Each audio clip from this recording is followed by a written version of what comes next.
What's up, guys? Welcome back to another edition of Baseball for Maniacs. It's going to be a solo pod episode with just everything that's going on in Major League Baseball, the Kyle Tucker signing, the Bo Bichette signing.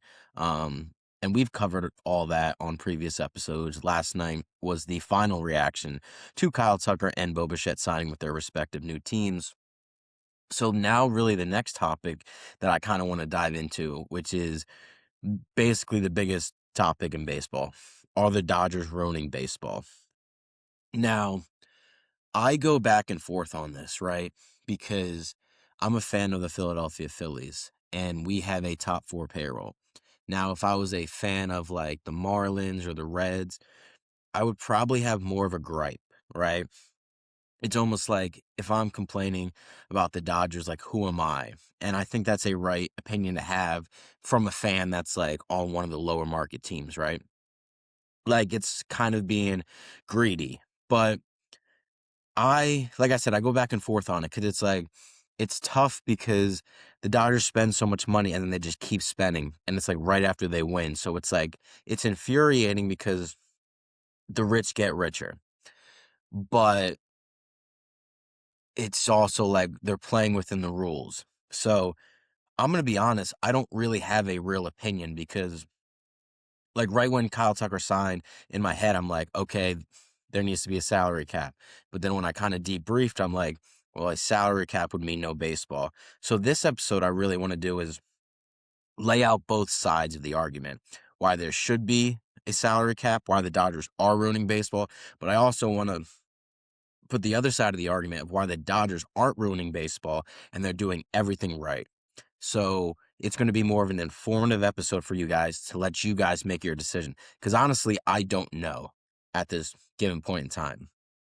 But even if I'm on the side of there needs to be a cap, and even if you are too, you can't blame the Dodgers. The Dodgers aren't the villain. What the Dodgers are doing is they're playing within the rules completely. They're not doing anything wrong. And when they have that kind of money and all the revenue they generate, and they're pouring it back into the team, that is what you want from your ownership, right? So the Dodgers owners, which there's multiple, and we'll get into like how that also plays into how much money they have due to their ownership.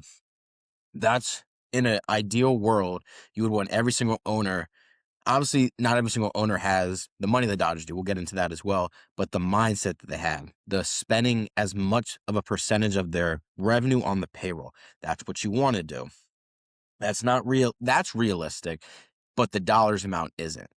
And so, like, no matter what happens, what the Dodgers are doing is not wrong. It's what everyone should be doing, but the vice versa is not everyone can do what the Dodgers are doing dollar for dollar, but mindset they can. So,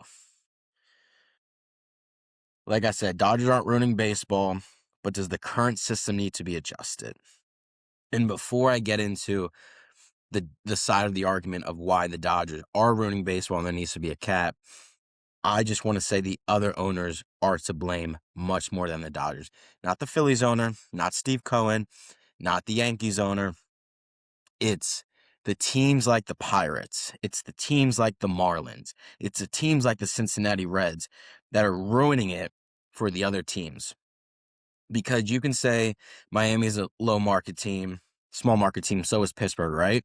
But if you look at percentage of revenue of what they're spending, it's not in the same stratosphere of the LA Dodgers. If the Pirates were, actually, I have the graphic up on my other laptop. So this is from 24, I believe. Yes. So it's a year outdated, but it's the only one I could find. The Dodgers spent 70% of their revenue generated on the payroll.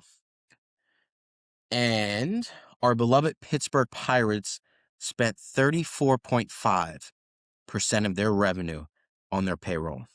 That is ridiculous. That is what is destroying this game. Teams like the Pittsburgh Pirates and their ownership.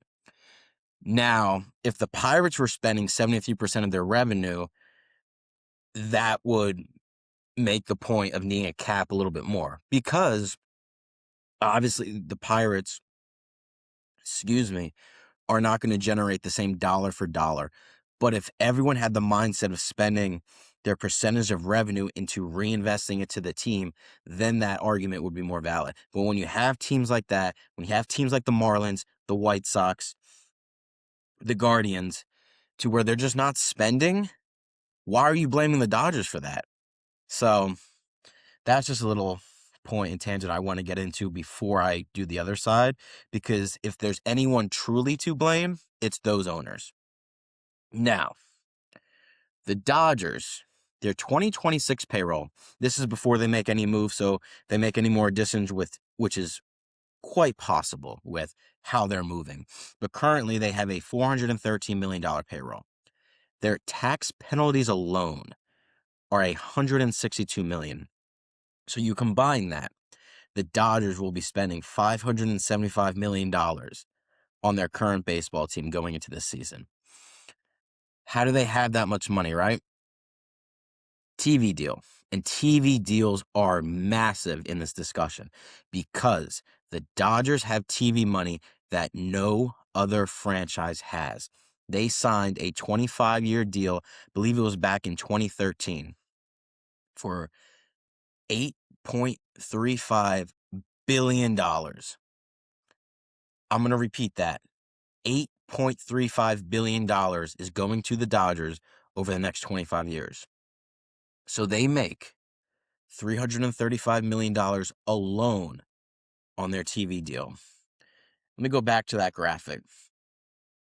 Teams that don't make that much money in their entire revenue: Marlins, White Sox, Rays, Pirates, Reds, Athletics, Rockies, Twins, and there's more. I'm not going to get into every single one. So on that notion alone, that could point in the favor of a cap, because if the Dodgers are making that much money on a TV deal alone, this is not including ticket sales, merchandising, TV deal alone, that's a problem, because they're playing in a ballpark that no other team can play in. And then we'll get into the other side on the defense of the Dodgers when I bring up the revenue sharing, because 48% of all revenue goes into a pool that is divided by 30 teams. So obviously, the Dodgers make so much more money, so more money is going to the pool from their side.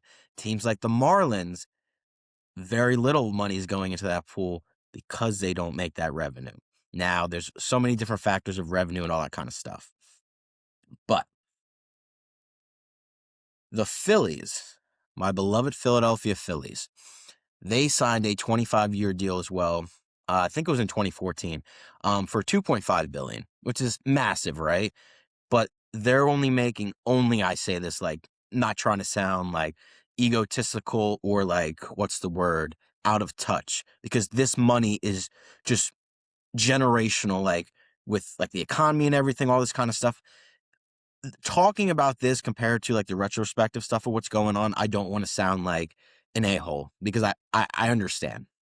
So when I say only going forward, please do not think that I am discrediting how much money is being pushed through Major League Baseball with what's really going on in the world. But it's a baseball podcast.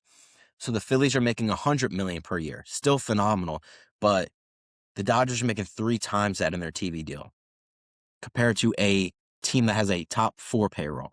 So you kind of see like there's so many levels to this. The Dodgers are here and everyone else is here. The Mets are kind of here just because of Steve Cohen. He's an outlier because when he bought a baseball team, he's one of the richest man in the world. So, but other TV deals, and this might not be completely up to date. I believe this is 24, 25, but there was like a lot of moving pieces, especially with MLB taking over TV deals for like 6 or 7 teams.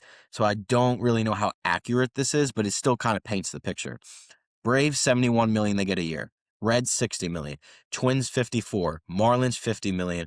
Royals, $48 million.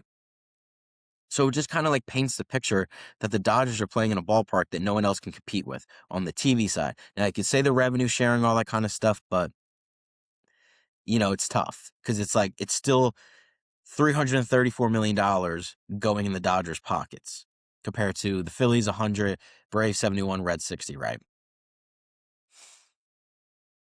Now, on the other point, which I kind of get into, the revenue sharing of why the Dodgers aren't ruining baseball. So let me just kind of explain what revenue sharing is if I haven't already done so. MLB revenue sharing works by pooling 48% of each team's local revenue from tickets, local TV deals, concessions, etc., and distributing it equally among the other 30 teams, along with a significant share of national revenue, like TV deals, to help leverage the competitive playing field between big market and small market teams, though it remains controversial. Teams that generate more local revenue contribute more to the pot, while smaller market teams receive more than they put in, creating a system where larger market teams subsidize smaller ones to ensure greater competitive balance. So, in a perfect world, whatever a small market team generates from that revenue share pooling, they would reinvest that into their major league ball club and their payroll. They're not doing that. They're pocketing the money. And that is the problem. That is the overall problem with small market teams compared to large market teams. Like I said, in an ideal world, they'd use that towards their baseball club, and they're just not doing that. So how can you blame the Dodgers for spending all that money while giving so much more compared to other teams, and then the money that they're giving is not being used for its purpose? The purpose of revenue sharing is to give the smaller market teams there's never going to be an even playing field. That's just impossible, but it tries to close the gap. And if teams aren't doing that, like the Reds, Marlins, Pirates, etc., that is not on the Dodgers. That is on these owners. But how do you, mandate that? How do you tell an owner in the current CBA you have to spend that? Because there's no floor. So that's where the current system is really broken. And it sounds great. It sounds all rainbow and sunshine and rainbows, that the big market teams make so much money, they can spend whatever they want, but a percentage of that has to go to the other teams, to where the other teams can use that money and invest it in their team. They're not doing that. That's not a Dodgers problem. All right. But let me get back to a point of why the Dodgers have not an unfair advantage. Because it's unfair, but it's not as big of a gap as people might think. Because, you see Kyle Tucker signing to the Dodgers. You see how much they're spending on their team. You see them just improving after just winning back-to-back World Series. But they can do that because of their ownership. And it goes back to the point to deferred money. So the Dodgers ownership, and I mentioned this in previous episodes, they have a ton of investors. So it's not just like one guy like owning a club and making all the decisions. They have I think it's like 8 or 9 investors, but the top 3, Mark Walter, his net worth is $13.3 billion. Todd Boehly, $9.3 billion. Magic Johnson, $1.5 billion. And that's their net worth. They have 3 billionaires in their ownership, to where they can just spend stupid money because they have the financial freedom / luxury. And this gets into the point of deferred money. And just on a contrary, before I get into the deferred money, John Middleton's net worth is $4.3 billion.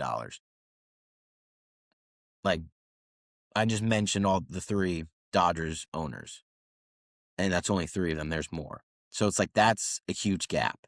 But the deferred money is, so when everyone says, oh, the Dodgers are just deferring all this money, why don't other teams do that? In a perfect world, they would do the same thing.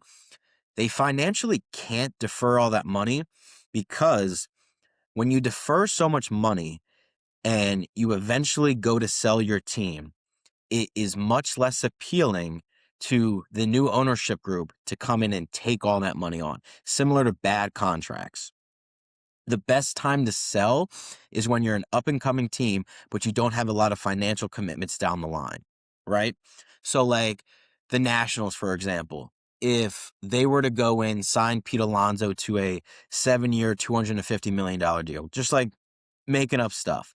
But if they were to do that and they wanted to sell the very next year, and let's say $100 million of that contract is deferred, that's much less appealing to a new ownership that's coming in to buy the team because they don't want that on their books. They want a clean slate. They want to be able to make their decisions because the new ownership might be like, well, I wouldn't have given Pete Alonso that contract anyway. So why am I taking on your mistake? So when everyone says, oh, teams can just defer, they're not going to do that because at the end of the day, these owners are businessmen. And in an ideal world, you'd want your owner to be a baseball guy like Middleton. You'd want them to just focus on winning, like that's their main objective. We have to be realistic to where that's simply not the case. Owners don't think like that. And even the owners like John Middleton that do a phenomenal job writing the check, trying to put on a winning product year in and year out, they also have to think from the business side. So when you say the Dodgers, what they're doing, everyone else can do it, they can't. They can't do that. And I'll go into this later in the episode of like solutions, right? Because you see all these people complaining about the Dodgers, what they're doing, but they don't have a real solution or a realistic solution. It's like the theory of just tax the rich, just tax the rich. Well, that that's a flawed system because it's like if you tax the rich so much, similar to a point in America, and the rates become unreal, what are those rich people going to do? They're going to leave the United States. They're going to go to another country where the taxes aren't so high, and then you lose that money altogether. Like, you just can't keep taxing the rich in life and in sports. It's just not, it's a flawed system. So you got to save me the crap of just take from the Dodgers. Because what would you like? You work your whole life to make a decent living, and then you finally get there. You make $1 million, $2 million a year, and then the government comes in and just takes 50% of that because that's your tax bracket or whatever. Now, I don't know all this stuff. I'm not a politician. I'm not getting into that, but it's just a theory of just keep taking from the rich. Just keep taking from the rich. You can't do that because eventually the rich will leave and stop spending, and then everyone loses out, right? But with the deferred money that the Dodgers can do, let me just paint the picture. So in 2026, I'm going to do this for a few teams of what they're actually spending, like dollar amount giving to in the current year compared to their payroll. Because if it's deferred payments, it's obviously not being paid in that year. It's being paid later down in the road. The Dodgers are only again, this is on this money's insane compared to the average person, right? The Dodgers are only spending $249 million in the year 2026, but their payroll, like their commitments, is $413 million. That gap is insane. Now, let me give you the gap between other teams of what they're spending in this current year compared to what is their obligation to pay for this current payroll. The Mets, and now this might be not updated due to the Bo Bichette signing, I'm not sure, but $263 million. And then their real commitment is 317. So let's do some quick math. 37, 17, 50 million. So 50 million deferred compared to the Dodgers of over 100 million deferred. And the Mets are one of the biggest spending teams in baseball. The Blue Jays, they're paying $283 million this current year, but their commitments are 312. Phillies, 296 million, but their real commitment is 311. Yankees, 252, 292 real. So where I bring the deferred money is because the Dodgers ownership, they have so many billionaires, because they have all this money to where they can afford to put that on their books and it won't handcuff them financially. So that is a problem. So to where in the new CBA, deferred money should not be allowed because it is an unfair playing advantage in that situation. Now, you can say, well, even though it's deferred, it's still getting counted towards the tax. And then that comes into the penalties they have to pay and all that, right? And I agree on that end. But it just makes it so much easier to where you can just foot that bill down the line. You don't have to worry about it because with the TV deal that's lasting 25 years, the Dodgers will never have to run into a problem where they're not going to be liquid or profitable. Other teams do have that problem to where that's why I think deferred money should just not, in the new CBA, they should outlaw deferred money. Okay? Like Shohei Ohtani, right? He's the biggest case of this deferred money nonsense. So he signed a 10-year, $700 million contract. That's the contract. That's how much money he's owed for him playing with the Dodgers for 10 years. $68 million a year is deferred. That's going to be paid later. The Dodgers are only paying him $2 million. Now, Shohei Ohtani did present the same opportunity to the Blue Jays, to the Angels, and they said no. So he did give them the option to do that, but again, teams do not want to. It's a $600 million bill down the road. They're not going to want to do that. So the Dodgers, realistically, were the only team that was able to give Shohei that contract. And that's an unfair advantage in the sense of he's the best player of all time. To where, yes, he gave the teams the option to do that salary structure, but if only one team can feasibly do that contract, that's unfair to where he was only going to the Dodgers. So deferred money needs to be done. You shouldn't do that anymore. All right. Already went over why deferred money should be outlawed. Next source. What gives LA I don't want to say unfair advantage, but it is an unfair advantage, is the Japanese market. Because LA's LA, right? Like beautiful, sunny year round, 75, 80. Like it is the place to be. Yamamoto, like Brian Cashman made this point. When they met with Yamamoto, it was rainy, it was cold because it was obviously in New York, right? And then he met with the Dodgers and it was 70 degrees in December, January. It's unfair, but it's things you can't really control. You can't control the weather. You can't control what environment it is. But Japanese players want to go to LA, not only for the weather, but it's in close proximity to Japan. It's a quicker flight to where, going back on the point of if there should be a cap or not, like you got to put all the factors into the bowl of if the Japanese players, the stars, the Yamamotos, the Shohei Otanis, the Roki Sasakis, if they're going to go to LA regardless, like that's unfair. And how you can maybe adjust that, and this has been a topic on the last few CBA negotiations, is an international draft. Because in a way, it is kind of unfair that these players can decide where they want to go when they come to Major League Baseball, but the American-born players that go through the draft, like Bryce Harper, Steven Strasburg, Adley Rutschman, Bobby Witt, they don't have a choice. They get drafted to whoever is taking them in the high rounds. If an international draft was similar to that, that will even the playing field. Now, that whole topic, that's a whole nother tangent of if an international draft will work. I personally would be in favor of an international draft because I feel like you need to pay your dues. The issue with that is players that are in Japan, they might just be like, well, I want to stay in Japan because I don't want to risk getting drafted to the Pittsburgh Pirates because their ownership sucks. So what does that do to the game of baseball?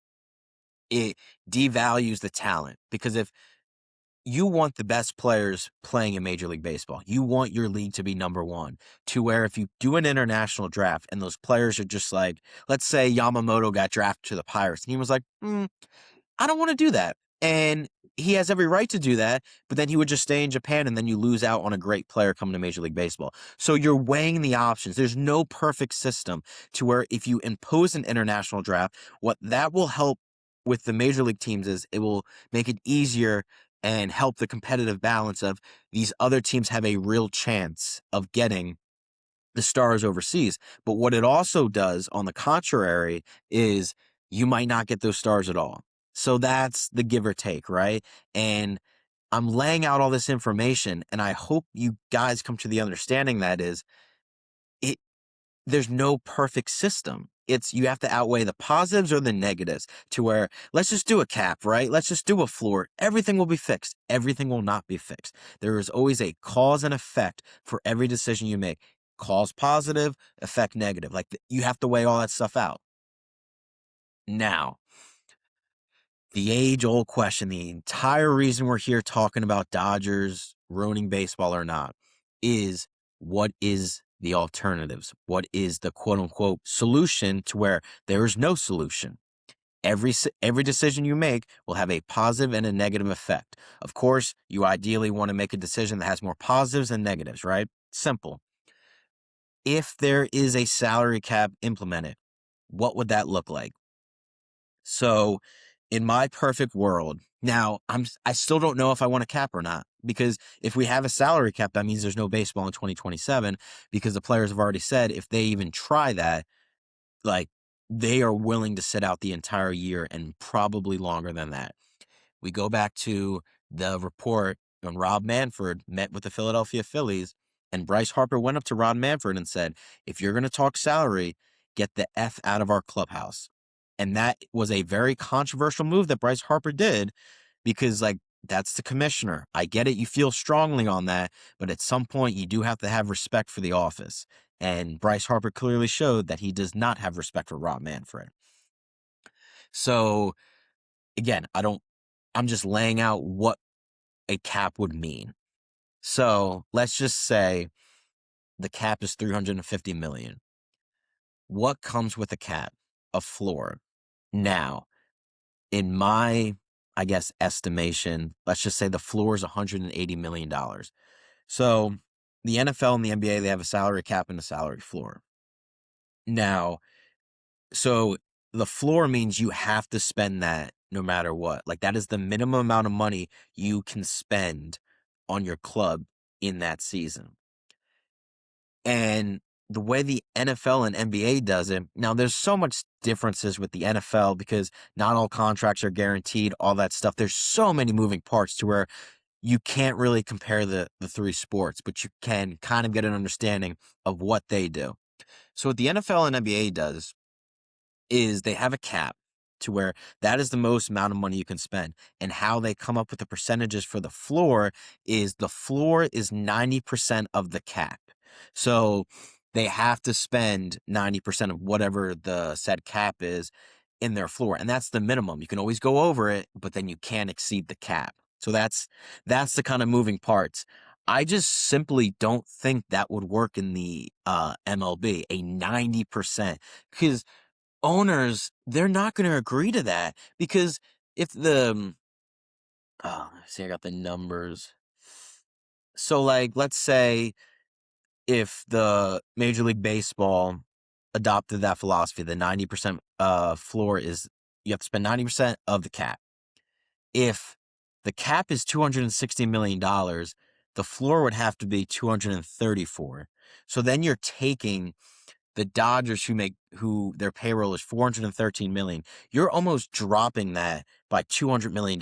That's not feasible. One, because they have so many commitments. Like physically that would not be able to happen. And then on the contrary, $234 million. You think the Pittsburgh Pirates are doing that? You think the Miami Marlins are doing that? You think the Cincinnati Reds are paying that?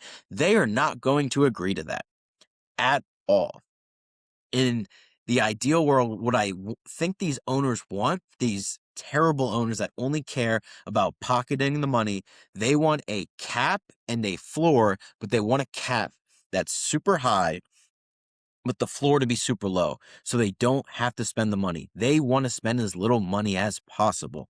So it's going to be that the cheap owners going at the rich owners, going to be the players that don't want to cap. It's going to be a nightmare in the CBA negotiations because everyone knows what they want, but nobody wants the same thing. To where there's no solution. There's really no solution because I think what the Dodgers are doing is tough because, again, how much revenue they can generate is just astronomically more than other teams. But on the contrary, you have teams that can't generate that revenue that don't want to spend. So in a perfect world, everyone would spend a decent amount of percentage of their revenue on their big league club. You can't force owners to do that. So, yeah, I laid all this information out for you guys, and I still have no idea what I would prefer because it's it's not a lose-lose, but it's never gonna be a win-win. It's like because in, like, 21, 22, 23, yes, the Dodgers were spending all this money. Yes, it was competitive, the Dodgers lost to the Diamondbacks, we lost to the Diamondbacks. It was much better. And now the Dodgers are winning and they're continuing to spend all this money. They're continuing to do it to where the competitive balance is deteriorating. But just saying a cap and a floor, as I just mentioned, is a solution, but it's really not a solution. So I really have no idea what I would prefer because I don't want to lose baseball in 27, but I also don't want to go into the years after 2027 not being hopeful. Because, in my opinion, the Phillies, like getting Bo Bichette, closes that gap. Now they don't get Bo Bichette, and now it's kind of doom and gloom in Philly. Now, me, I've always said once the season starts, I'm going to be locked in. Anything can happen in baseball. Um, and you can't blame the Dodgers for continuing to improve their club.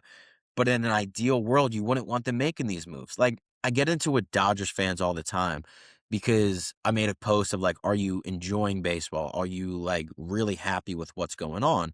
And of course, they'll flood the comments with their pictures of the ring, their pictures of the World Series parade. And I get it, you're happy, but wouldn't you rather not sign Kyle Tucker?